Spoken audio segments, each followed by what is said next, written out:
What's up, you guys? So today, put some tools up in the truck and we're gonna head down the driveway. And right up there by the sign, there's a lot of overgrowth as I showed you guys last time, but she wants it cut back a little bit more. I might end up shaving the peak of the hill a little bit so she can see the road a little bit better. We're gonna try to pull up some weeds, blow some leaves, pick up sticks, and get it all cleaned up. She's got a wedding apparently this weekend, so we're gonna have to do some detailed and tidy work. I'm gonna need to go get my weed eater at some point, but so far what we're going to use today is we're just going to use a rake, a couple of these little spade shovels, pickaxe, blower, and some loppers. I was trying to use some shears, but the shears handle broke, so we're just going to make do with what we got, and we're going to get it done. I already gave my goat friends some sticks and some leaves.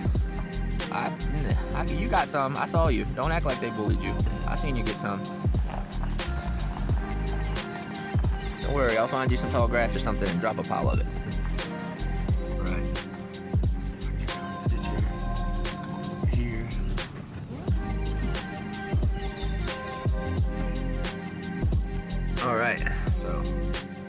Alright, so this is the area we're going to be working on. And the basic plan, when you pull up right here, this is what you see, right? Right. Well, if you're in a truck or something, you might be about right here. So we're going to come in here and just kind of chop that off those bushes right there. And over here, I want to see if I can shave that. Make it a little bit more visible. And of course, we're going to blow it and rake it all out. And I think her husband is getting mums or something to plant there. So I'm probably going to have to pull up a lot of those vines and weeds and stuff. So we got a nice, bit of work to do up here today. There's some old mulch in a pile under a tarp down there. Probably not the best looking mulch anymore because it's old, but go back there and flip it up and stir it around with the mulch fork and bring a few piles up here and mulch up around the burn.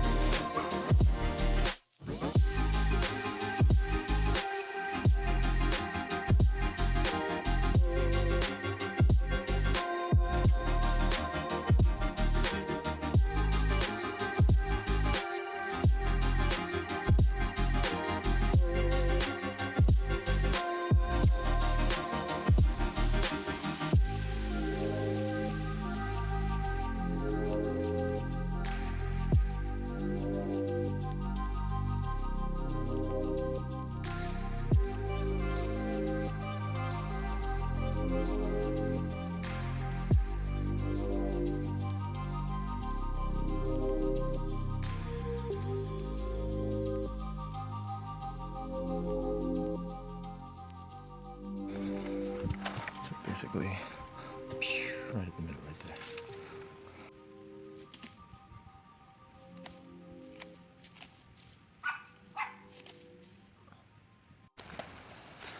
And we're going to take this one back, probably about right there, just shave it all the way down. And then they'll be able to see this road better.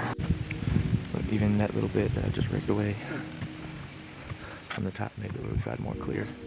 So that's good. And of course we got this, that is really good. And some his bones. Alright, so far we have raked out the berm, we have thrown all the leaves and thrown all the sticks back into the trees, and we cut back all we were just going to cut back the fronts of them, but then it was all awkward, so I decided to go ahead and shape them out with the loppers and just cut off the tops. And now you can see the road from both sides of the berm. I'm going to bring a weed eater Thursday and weed eat the hell out of it so all the weeds are gone. We're going to go get some mulch next, and we're going to go up here where he planted in mums around the sign, and we're going to go ahead and cut us a little edge and make us a little mulch plot. And we're going to make little mulch plots around the sign to make it look good, and do a final blowing to make sure everything's cleaned up as far as the road goes. And I'm even thinking about grabbing the push mower to come up here and mow down some of that ivy to make it look shorter. But that is... Well, it looks like change plans because, as usual, her and her husband bump heads on the landscaping all the time. And where she wants me to make a pretty detailed mulch bed around these signs, him being him, he said he didn't want me to put mulch up here, and says that it wouldn't look good because he's done it before, but the problem is he's not that big into the detailed landscaping as I am, and he doesn't have a vision. So, you know what we do about that? I text her and let her know that he doesn't want me to put mulch on this bed and wants me to put it elsewhere, and let them battle it out. And later on, I'll probably get a text on a new mission. Look what I have found. Somebody's home. I mean, I don't know if anybody's home right now, but this is somebody's home.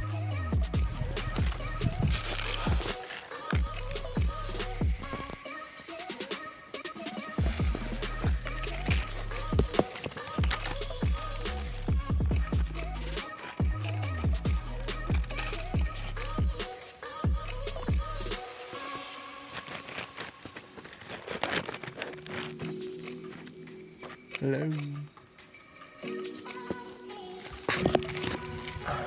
Alright, so now let's go put it to the test. Let's go see what it would look like if we pull up to the end of the driveway, see if we can see the road. Alright, we're pulling up and we're stopping right here, right? Alright, so now, boom, we can see the road that way. Still wish that clump was gone, but otherwise we can see the road. We should be good.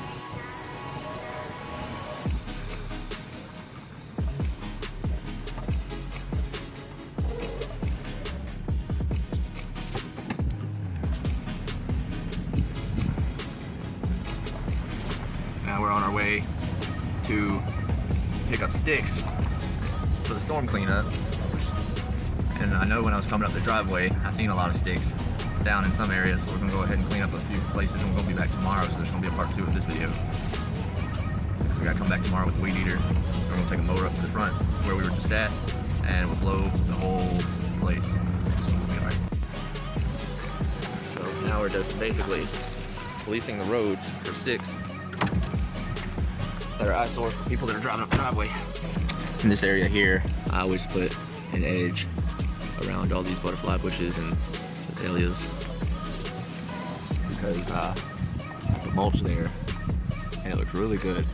You know, right now all the leaves are down and the mulch been dried up and decomposed into the soil and everything, and blown away and washed away and all that.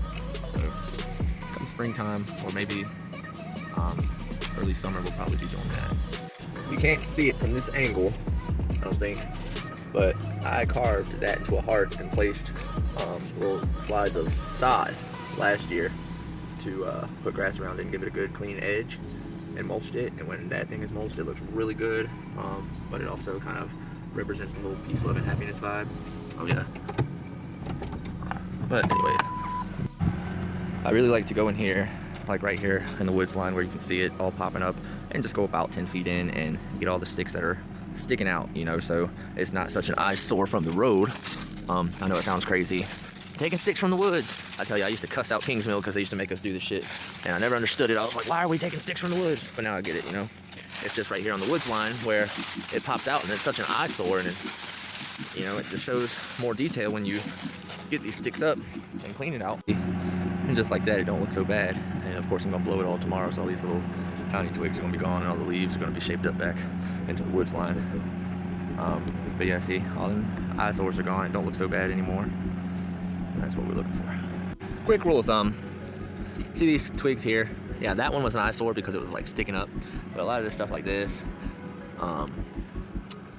anything that can be blown with a blower, don't pick it up, because you can easily just come through and blow. Now if it's real twiggy like this stuff that I'm picking up right now, or like that branch there, obviously that branch is huge, pick it up. But if you can blow these little twigs away with a blower and get them up into the woods or something, do it. You know, don't waste your time picking up millions of little tiny sticks. That's gonna take you all day.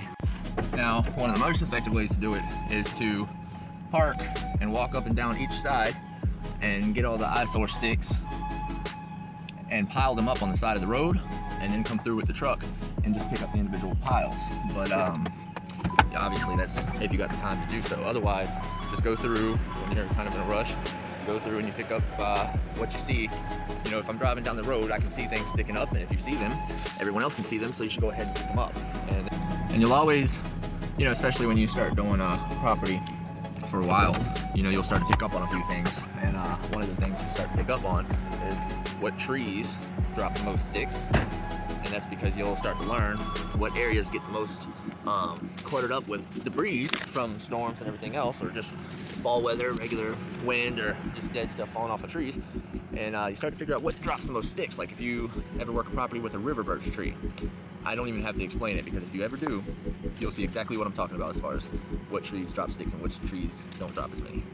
And of course, this next little hint doesn't really teach you anything about work. It's just a cool little fun fact to know. If you're ever thirsty, now it might not be the most delicious in the world, but if you're ever thirsty and you're around a river birch tree, you can take a pickaxe and just take the pointed end and poke yourself a little deep hole in the base of the trunk and hold your water bottle there, and you'll be able to fill up your water bottle. Those trees absorb a lot of water, and they actually filter the water. So when you get the water out, you can drink it just like that. It'll taste like a tree, but it's really good for you. And then if you boil it and all that other stuff, you can probably make it taste a little bit better. But yeah, just a fun fact. If you're ever thirsty and you're near a river birch tree, cut a limb off her, or poke a hole in it, because then you won't be thirsty anymore.